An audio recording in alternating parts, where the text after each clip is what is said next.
All right, where are my Nebraska friends?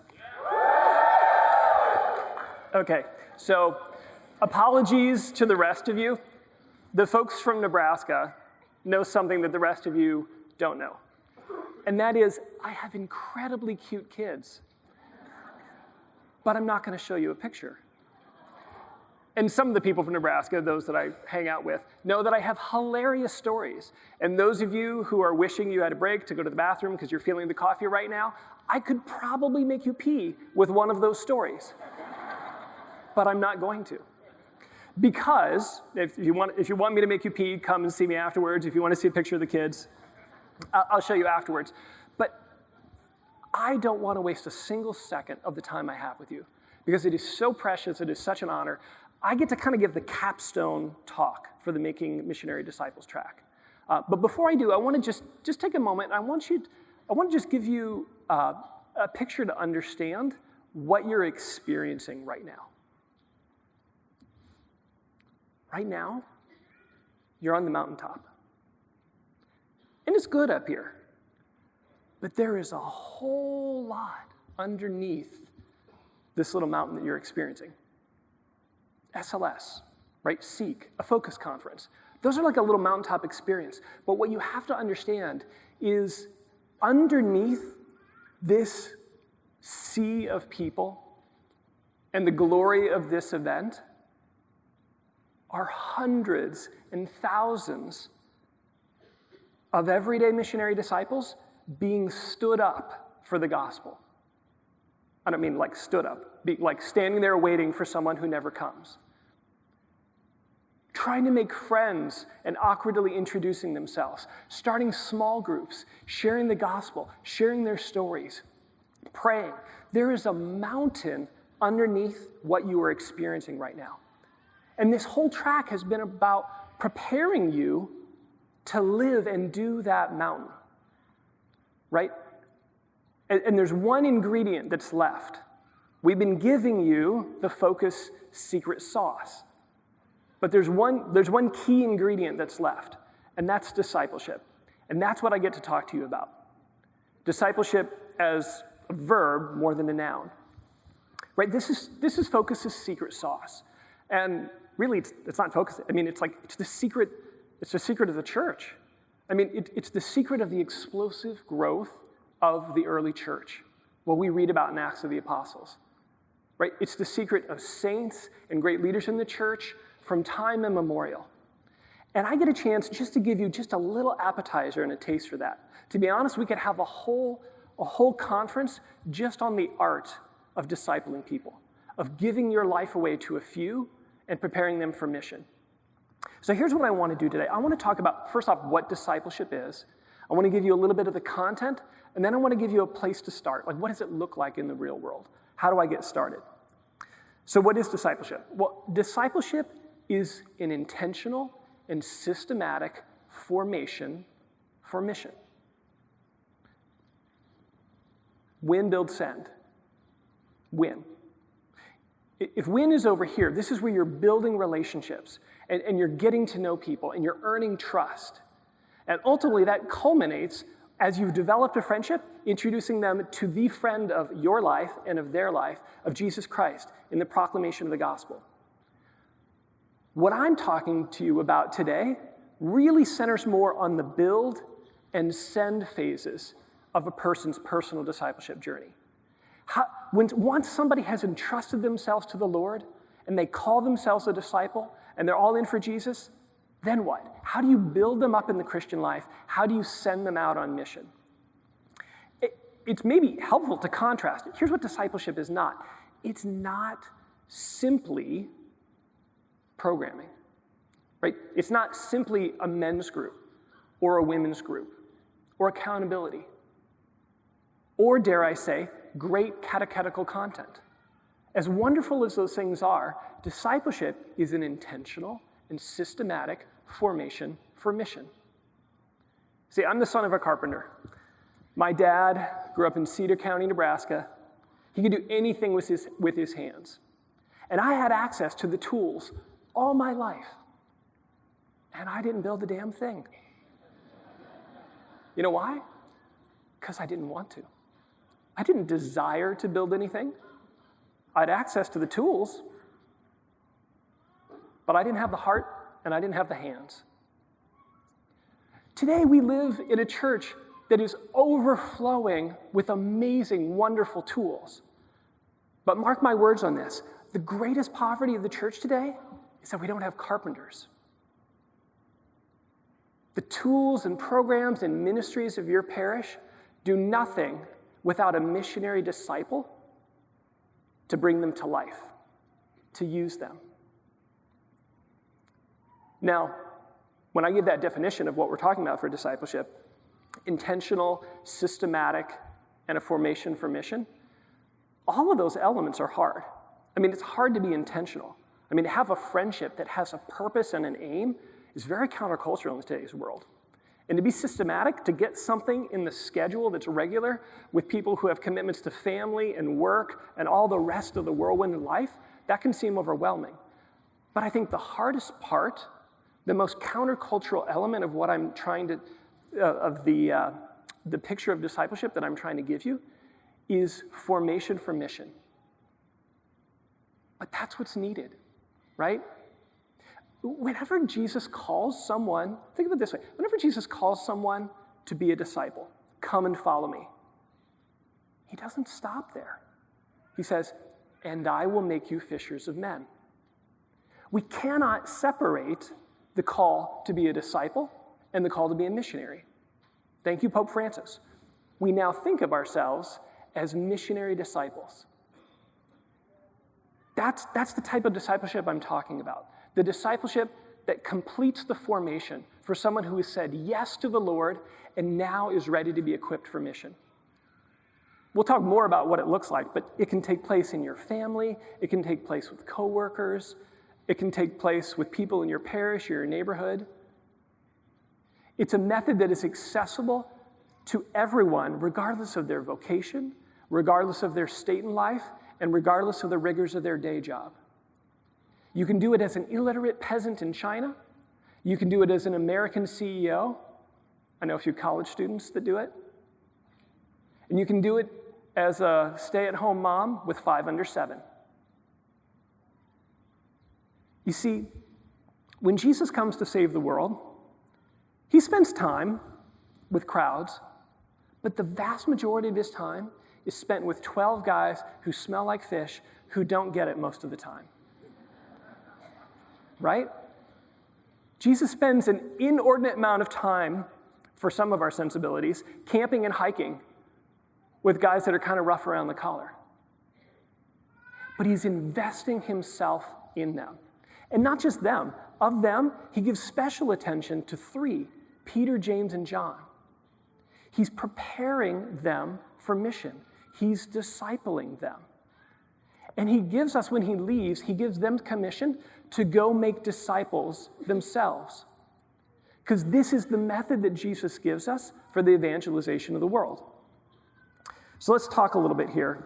If that's what discipleship is, what's the content, right? What do you do?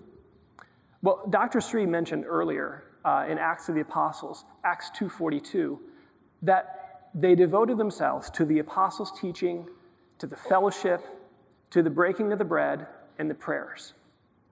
Now that little section of scripture, just after that, it ends the section and says that the Lord added to their number daily.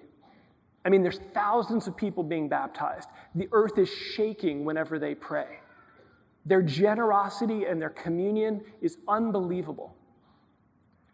And I don't know about you, but that's actually not my experience of my parish. Apparently I'm alone in that. Right? My parish doesn't always feel like Acts of the Apostles. So what do? You disciple people. You begin one at a time, person by person, to form a Christian community.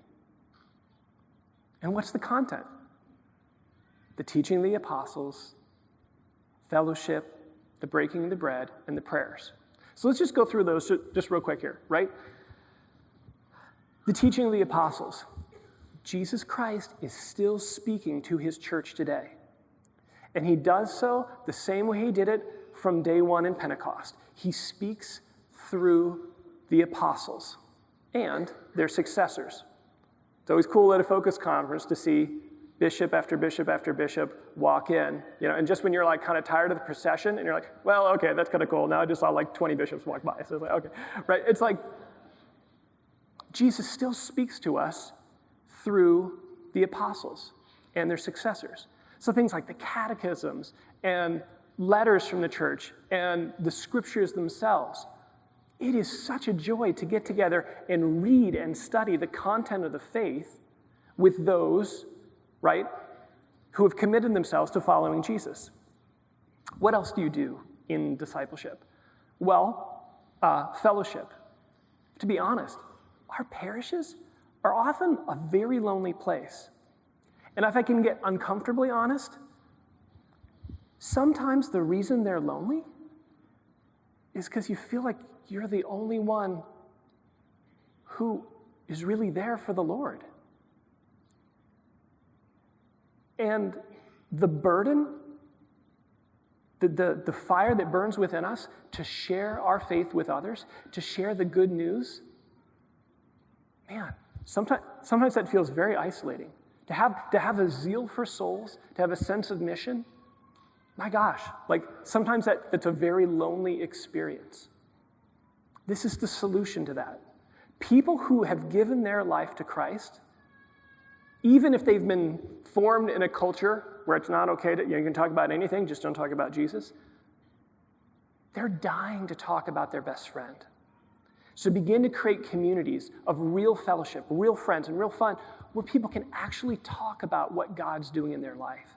They can actually talk about their faith and what they're learning and where they're growing and where they're struggling, right? Devote yourself to the teaching of the apostles, to real fellowship, to the breaking of the bread. Our Christian life revolves around the Eucharist. It's the source and the summit. It is the power for evangelization, and it is our ultimate end. Now, and as a sacrament, as a foreshadow of the unity we will have with God and each other in heaven. And then finally, devote yourself to shared prayer. Now let me be clear on this. When I say shared prayer, I don't just mean you're praying with someone and they're like next to you.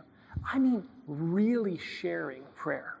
See, the best way to teach someone to pray is to invite them into your prayer, to pray with them. So if you're talking about Lectio Divina, it means as you read the scriptures in those successive readings, you're reading it out loud together, and you're pausing to hear the Lord and then to share with each other what's unfolding as you're listening to the Lord in your life. That's what I mean by shared prayer. Or in the case of intercession, as you're interceding for someone, you are together beseeching the Lord to move and act and to show you where he wants you to act in this person's life.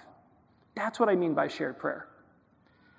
And let me tell you why that matters, because I want to spend a little bit more time just on that element, right, on shared prayer. Because I don't know about you, but even though I've got a master's degree and I've been doing this for almost 20 years, I don't feel like I know what I'm doing. I don't feel like Yoda. Right? Take you to Emmanuel. Right? What is discipleship? Well, it's a formation in the entirety of the Christian life. That's a lot, right? That's a lot of stuff to cover. Where do you get started? Shared prayer, I want to suggest to you, is your first step. That's where you get started. Why? Well, because Jesus is really the discipler. He's the shepherd. You're the sheepdog. Right? Jesus is the real discipler. He's doing something in their life. And you're seeking to join in with him with what he's doing. And I'm super passionate about this because I did it wrong for so much of my missionary life. Not that it was fruitless, not that the Lord didn't bless it, but for years my prayer was something like this: Lord, here's what I'm going to be doing in the life of this man, and I'd like to invite you to help me. Right? And usually my discernment was something like this: this guy needs a good swift kick in the butt. Lord, make my foot strong. right? That was, I was realizing some of you might be in this room. Sorry. Here's what happened. Like, Jesus, out of a blessed frustration, changed my prayer. And it changed from, Lord, here's what I'm going to do, please help me, to, Lord, what are you doing in this guy's life? How can I help you? And when I began to pray like that, everything changed. Let me tell you 2 stories. Story number 1 is Kelly.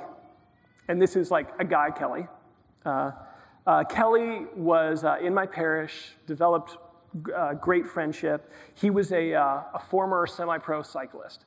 So first time, he's like, hey, do you guys want to go for a bike ride? I'm like, sure, we go for a bike ride. And 30 miles later, Kelly and I are friends. And we're working on a project, together at church. He was kind of like a techie. And we just had like a meeting together, and we just like sat down, and we just prayed together. We just shared Lectio Divina together. It was just the Sunday gospel. And as we would read it out loud, and he'd share what the Lord was saying to him, and I'd share what the Lord was saying to me, I began to notice that Kelly felt like Jesus was still on the outside of his life. And I learned later that even though he had entered the church years before, he really hadn't given his life to the Lord in a very clear and explicit way. And so as we prayed together, it became very clear that I needed to share the gospel with Kelly. So I did. First 20 minutes, I let Jesus talk.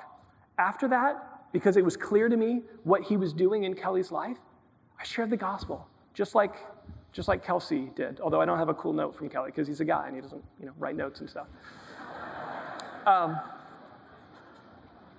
When you share Lectio Divina or some form of contemplative prayer, Jesus shows you what he's doing in their life, and he shows you how you can help. Right? Or I can tell you this story. I can tell you the story of Nate. Nate was a wonderfully awesome, holy, frustrating as hell guy. Because even though he had made major strides, I could not get him to begin to invest himself in the men in his life.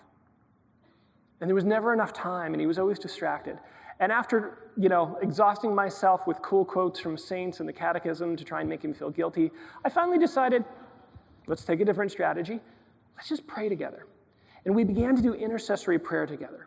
And what I normally would do quietly in my own personal prayer time, I just began to share out loud. I was praying for Tom and Dan and Joe, and many men that were in both of our lives.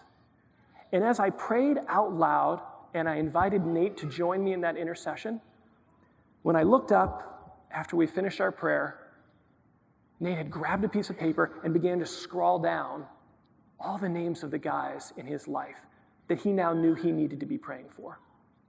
And I watched in that prayer time Jesus give him his love for the men in Nate's life. That was the first 20 minutes that Nate and I had together that day. The rest of the time, we spent planning how he was going to get his small group started.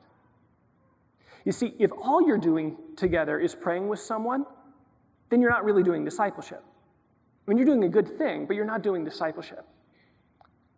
But if you're doing everything else, all the best curriculum, all the best training, and you're not praying together, and you're not letting the Lord show you what he's doing and where he wants you to help, then you're missing the boat. Here's what I want to do. I want to leave you with this. Those of you, you've come here, you've come a long way. You are convicted that you want to leave a legacy with your life. And I know I'm just scratching the surface, just getting you started here in what it means to begin to disciple someone. But I promise you, what the church really needs today is truly missionary disciples. The church needs carpenters. The church needs laborers. The missionary disciples are made. They're not born. Jesus' last words to us are, go make disciples. So I want to invite you. I want to beg you, please, There's so many things the church needs today. And I'm pretty sure most of you are up to your ears in serving the Lord. And I'm sure those are all good and wonderful things. But I want you to make time to give your life away to a few, to help raise up some laborers. I promise you, you won't be sorry. God bless.